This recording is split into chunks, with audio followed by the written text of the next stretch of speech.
So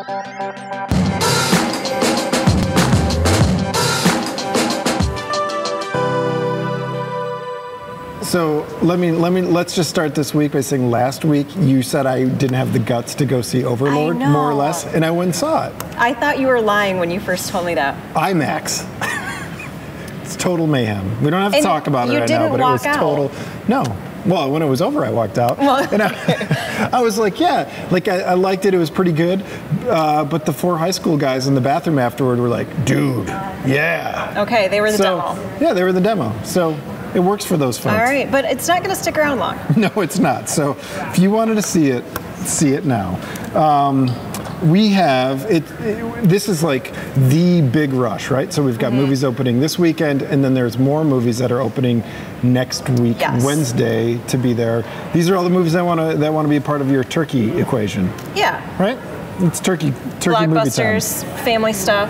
And I've already had people ask me this very question: what are the good movies for Thanksgiving? So we're going to tell them. All right. There are 5 movies that are going to open up this weekend before the movies that opened early next week.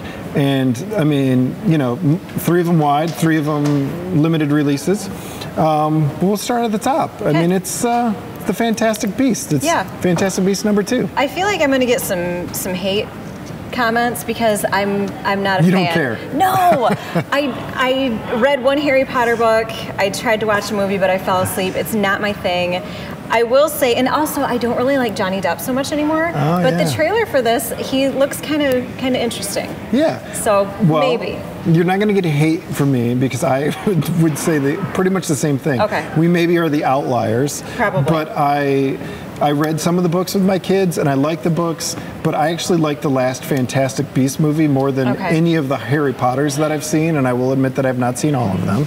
So, it's I like Eddie Redmayne a ton, so I'm interested in this, but like I'm not, sleeping out on a curb waiting for the next. Okay, you don't have your tickets for a book release. in hand yet. I'm not that guy. Okay. No. The reviews on this aren't that great yet. Oh, it's really? like 59%, I think, on Rotten Tomatoes, so that's not super. The biggest complaint that I've heard is that there's too many subplots, and it's hard to follow who did what to whom and why. Well. So. That is, that's the big one. IMAX, D-Box, all that stuff. It's going to be the big one. And I still think people love this franchise. Yes. I get it. And for people, this is their.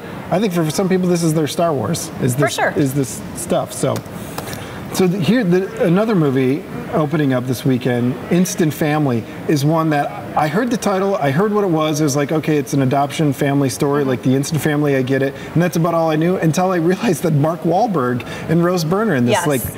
And it looks pretty great. I feel like the trailer, if it lives up to the trailer, it's going to be great. Yeah. It's emotional. I did the moment when I was watching it. I teared up a little bit, but you laugh a lot too. Yeah, the jokes of like, it's, trying to be a parent and putting it in some like hyperbolic situation where everything's going crazy, inserting it into the time of year where everybody's spending more time with their family than they do maybe any other time of the year. It's a great time to make fun of being a family and also love being a family. So it's a smart time to bring this movie out. I do want to see this movie. This is one that I will get to. Also, Tig Notaro's in it, the comedian Tig Notaro, and she's great. So that's really fun. Similarly, okay, so the other wide release is Widows, and it's, this big ensemble cast: Viola Davis, Michelle Rodriguez, Liam Neeson, Colin Farrell, Robert Duvall, like all, and the premise is these, my understanding is these, guys who steal stuff, heist stuff, get caught, get put away, and their wives or significant others, partners, I'm not sure who all these other women are, have to clean up the mess. Clean up the mess. Leave it to the women. Yes. Daniel Kaluuya from Get Out is also in this. Oh, yeah. And he looks terrifying in this. Yeah. Well, were you at CinemaCon when we saw early footage of this? No. Yeah, okay. So when I first heard about this movie was months and months ago, and they showed some early footage of it, and I was kind of like, I just feel like they're taking some strong female characters and putting them in traditionally male roles. Like, this is what the guys used to do, and we're going to make a movie where the women do it instead of the guys. And I was like, I hope there's more to it. It didn't strike me that much. But now the trailers I think the trailers look really great. It's 94% on Rotten Tomatoes. So that's like, now I'm like, wait a minute, maybe this thing's awesome. Yeah. So this went from I couldn't care less, I didn't think it was that fun of an idea, to being sort of the top of the heap for me of what I think is be fun to go see. Okay. Yeah. Limited releases. All right, yes. So the next two, Boy Erased, just opening here in Grand Rapids, North in Rivertown. This is the story of kid, son of a Baptist preacher. He's gay, forced to go to like a conversion camp, and it's their story. It's the family story, but it's ultimately his story. And it is based on a true story, right? That is my understanding. Okay. Yes.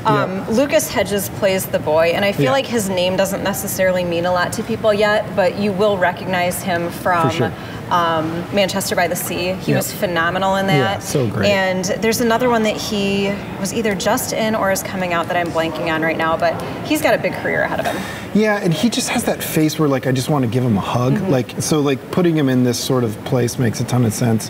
My only concern with this movie is this like sending people to gay conversion camp kind of scenario with kids, like the Miseducation of Cameron Post came out recently. Right. There's sort of a long line. I mean, this is a story that's getting told often, and it's a heavy story. I understand why it's getting told often. I just, I wonder, hopefully they're doing something really unique with it. This may be the more mainstream version of it. It's maybe been told in a smaller indie world. Right. So Joel Edgerton, too, as a director, I think does a really good job. Yeah. He did The Gift, and that movie was phenomenal, even though it wasn't a huge blockbuster. Yep. Jason Bateman was in that, so there's that, too. Yeah. But I think it looks great. So this is just in Grand Rapids, North in Rivertown this week, and it's going to expand out to some more locations in the next weeks to come. So we'll let people know as that happens. So one more film, A Private War, and this one is just at Rivertown and Grand Rapids and Lansing, or Celebration Cinema Lansing. And this is the story of a reporter who's embedding herself in these war situations, and it's again based off of a true story, which also Instant Family is, so 3 of 5. Oh, yeah. And she, it's sort of her struggle to tell the news as it's really happening. This is the kind of movie that really makes me nervous about whether it's going to pull it, what it's trying to do. Okay. Like, is it going to tell a story, or is it going to try and make a point? And when I watch this trailer, I get worried that it just wants to make a point instead of telling me a really great story. So, I mean, I'm open. There's a lot of amazing people in front of the camera and behind the camera. Right. Like, the producers of Sicario are involved in this, which may just equal, like, they can create great war scenes. Like, that may be why they're involved. But, so that, that it looks like it's potentially really compelling. I just hope it's not real heavy-handed with, like, they forget to tell me an awesome story while they're trying to make this point. Right. That's sort of where I land on that one. Okay. So those are the things that are opening. Now we'll run through what we think is closing. And now we're talking about probably closing on Tuesday because of the Thanksgiving holiday releases. So apparently First Man wasn't done. So First Man, Hate You Give, Venom, those are three of the biggest titles that are probably you need to see in between now and next Tuesday, along with Wildlife, the Paul Dano one, which again, great movie, but just not getting a huge audience. Smallfoot is in its last moments. That seems fair. It's been out for a while. And I'm sure Grinch sucked all the life out of that thing, right? And Indivisible, which I think is only playing at Rivertown right now, and that will be done on Tuesday. Okay. So that's the rundown for this weekend. If you're going to see one thing, what's it going to be? Wildlife, because that's one that has been on my list. And this time of year is so hard because so much comes out. Yeah. And I like the indie pictures better. Yeah. And if you don't see them right away, you kind of miss your chance. Yep. It's great call. Actually, I'm going to call an audible on this. I think my next I've got to see is actually Mid-90s, which is playing at Woodland still. And it is in its last breath over there, too. And I graduated from high school in the 90s. I'm pretty sure I'm the target demo. I haven't seen it. That's top of my list. So if I'm going to see one thing, because all this stuff is going to be around probably, some of these stuff is going to be around until Christmas. So we got some time. So I'm actually going to go to Woodland and see mid-90s. Okay. All right. See ya.